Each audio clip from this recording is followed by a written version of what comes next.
to talk about how data, or more precisely, how creative data can facilitate your creative strategy. And that's basically what we are doing, analyzing millions of ads and millions of spend.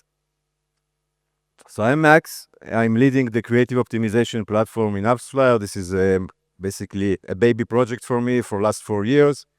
The most important thing that I want to talk about before I start jumping into the insights is use the data to remind us why are we here, okay? So some interactions here to wake you up. How many of you, by show of hand, heard this sentence? Amazing. How much of you, by show of hand, believe in this sentence? Even more. That's amazing. The point is, it's not whether it's true or not. The point is that it represents something. And if we look at some research that Nielsen did around a year ago, basically it went and analyzed 500 advertisers trying to understand what they believe is the key driver for marketing performance and success. What I want to show you is what turns out from the data. And I want specifically to focus on 2024, last year, because it was a pivotal year in that sense. What you can see here is basically a breakdown of advertisers, their spend in a month, and the number of the creative assets they produced in 2023. And what happened to that in 2024. So what you can see here from data, from a lot of data, how the market doubled down on creative production. Okay, so this is not just some survey. This is what happened to more than 1,000 on apps and tens of billions of dollars spent. The players that could do that, they literally went and almost doubled their creative production. Remember the talk we had today, quantity and quality. All of that is super important. One, to showcase you how much the industry values creative. Basically, that's why we are here today. It's a new kind of meetup event, right? So it's super important. And the second one is the challenge that the smaller players has versus the bigger ones. The bigger ones have the capacity to double down on that. What really changed in 2024, we can attribute that to multiple things. I won't focus on a lot of them, just want to focus on one. But it's obviously the AI revolution and automation. We are aware of that. We talked about it today a lot. I won't cover that part. The ability to use data to facilitate your intuition, your research, your strategy. I believe this is one of the more important things. We're learning users. Today, the algorithms, the ones that decide which creative to serve, they are trained on creatives with the users. And that's what powers the algorithms that decide which one of your creatives to serve. The one thing that I want you to take from this part of the presentation is that if you break down the importance of creative, eventually it's still, in a lot of cases, a data game. And you should use it, again, to power your creativity, to power your intuition, and to help you strategize. If you want to take this data down and see what we can extract of it from the industry, there are endless opportunities there.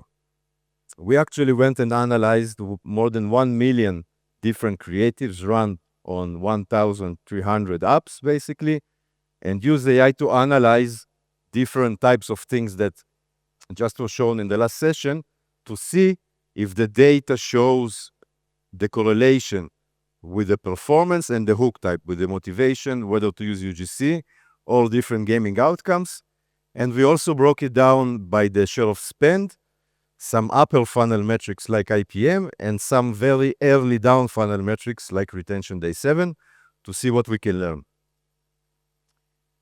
One key insight, which is obviously, I think you know it, but it's a more global one, is that still, with all these thousands of versions of creatives that are running, still 2% of them usually cover on average around 50% of the spend.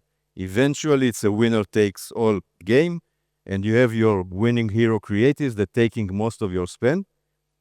This is not new. What is new is going from 24 into 25. We see some positive trend where the share is a bit getting lower, meaning you guys are succeeding into diversify your portfolio, create more winning ads, and basically unlock new opportunities. The same graph that I showed in a very quick kind of glance, if we look at gaming versus non-gaming, because I think it's super important, you can see, first of all, how much the bigger spenders are even more doubling down versus the lower tiers of spend, which is, I think it just, even in that is a very interesting insight. What's more important that if you compare it to non-gaming, you can clearly see how they are still lagging behind and they are still in the growing phase. Okay, they are still growing almost 50% a year in their production speed up, and it's an interesting thing to compare. Now I want to double down on the creative formula behind the actual creatives and the data. I do want to briefly showcase what we focused on. So basically, the first thing that we analyzed are the hooks. Love stories start on Heartbeat all the time. Let it play for a second. Movie magic not included. How different hooks were basically classified by AI into curiosity, mystery, humorous, etc. The second thing that we did is motivations. Here are some of the examples: competition, challenge, time-saving features, etc. Another one are the outcomes of the video: pure success, failure to success, or just pure failure.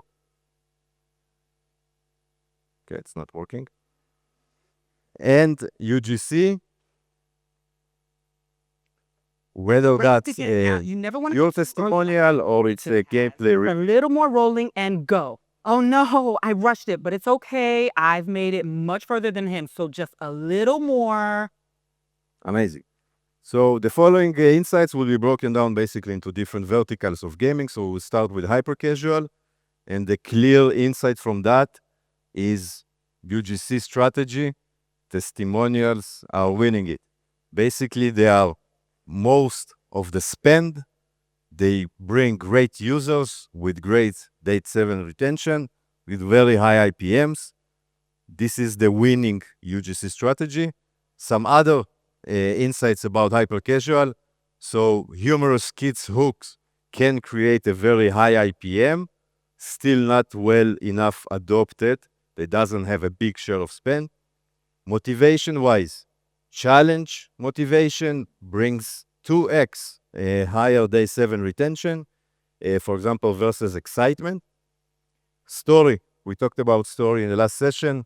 Story still catch a lot of users, but not necessarily drive high retention. Success, for example, is still driving more better retention users. And gameplay reviews, as I mentioned, versus the testimonials, they are great in IPM, they are great in catching users, they are more interactive, but eventually testimonials bring you higher, better users on the down funnel. Casual. So here basically the main insight is there is not enough diversification. Most of the interesting things are kind of flying out of the radar, not having enough budgets and not having enough variations. Here is one example. The story motivation in casual games, not used enough. But when it does, it has amazing performance both on the IPM and the upper funnel and the down funnel. Some more insights. Here also, humorous kit, hook types work amazing. Outcome-wise, pure failure is surprisingly underused, but gives great IPM. And in casual, UGC gameplay reviews are also working pretty good, bringing very high IPMs. Last segment, midcore. So here was identified something very interesting. So there is a very big distinguish between what brings the users versus what keeps them in their games. And again, midcore is a bit different game. So, for example, a gameplay hook is something that has very high IPMs, big share, but still not bringing the biggest version, like the best version of the users. Some other insights, gameplay obviously in mid-core wins very high IPMs, but humor and challenge versions bring much higher retention. Community and competition, again, not adopted enough, low spend, but very high retention. Pure failure, similar to what we saw before, very high IPM and retention, underused. And reaction videos are pretty basic, though we do see a lot of adoption of them. And the last thing, some more general kind of untapped gold mines. So for social casino, the interesting thing is that it traditionally was about completion and feel-good vibes. What we see as opportunities that are not used enough but show great performance is using story arcs in social casinos. We see that happening. It gives great performance. And going more into emotions and invoke it in the users, again, something that is not necessarily used in social casino, but when it does, it has great performance down funnel. And one interesting fact about celebrities. So first of all, the fact is that most of the budgets when celebrities are used are going into the movie stars and male leads, but the opportunity actually lies in diversification of the celebrity types, of the genders, and even more, specifically music stars, actually not used enough, but driving very high retention. To summarize that, as I mentioned, creative data is key. It can power your research, it can power your strategy, it can give you, the creative teams, the acknowledgement behind your hunch and behind your intuition. And eventually it's a mandatory assistant when you're building your creative strategy. Now I will jump to a very quick demo of the tool that helps you to do that.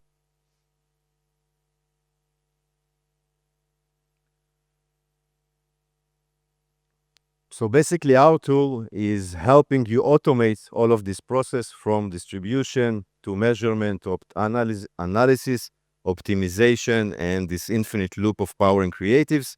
It's based on more than 20 integrations. Not sure if you're seeing it here, you're probably not, but it has all of your media channels from the social ones to the video networks to DSPs to retargeting.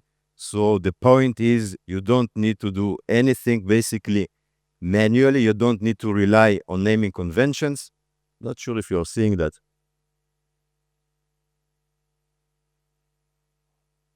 I hope so.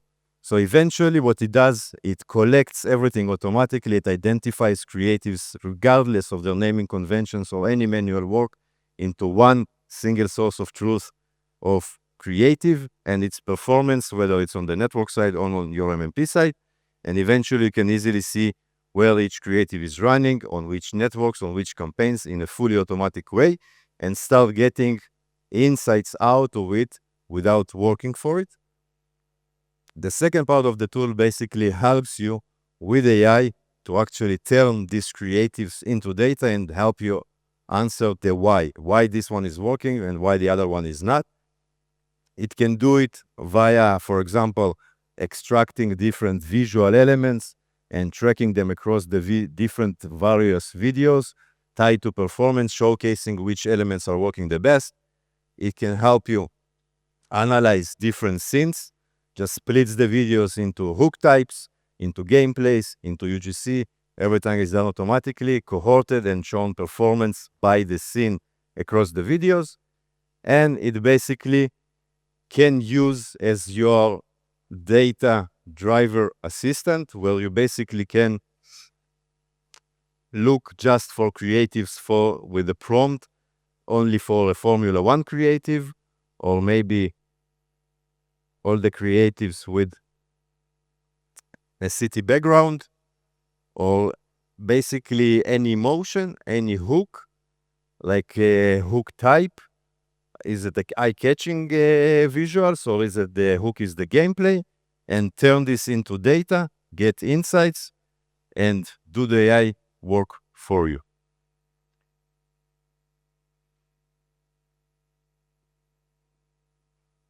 That was a short demo. Super important thing, there is a QR code for the report. Again, I just showed you some snippets from the report. It's free. You can use it. Have much more breakdowns there to get insights from all the research that we did. And we are continuing updating it. So thank you. If we have time for questions.